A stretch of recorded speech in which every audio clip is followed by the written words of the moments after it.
Hey everyone, welcome back to our channel App Tutorial. In today's video, I'm going to show you how to create Messenger group. It's very quick and easy, so let's get started. First, open the Messenger app on your phone. If you don't have the app yet, you can get it from Google Play Store or the Apple App Store.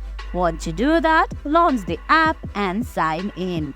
Now on the screen, you can see your chats, and at the top left corner, a hamburger menu, and at the top right corner, there's a pencil-like option.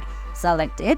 Now, right under the toolbar, there's a create new group option. Select it. Now, Messenger is going to suggest you your Facebook or Messenger friends. Select the friends you want to create group with, then tap on create at the top right corner. And guys, that's it. That's how you create a Messenger group. I hope you found this video helpful. If you did, please give it a thumbs up, leave a comment, subscribe to our channel, and hit that bell icon. See you in the next video. Thanks for watching.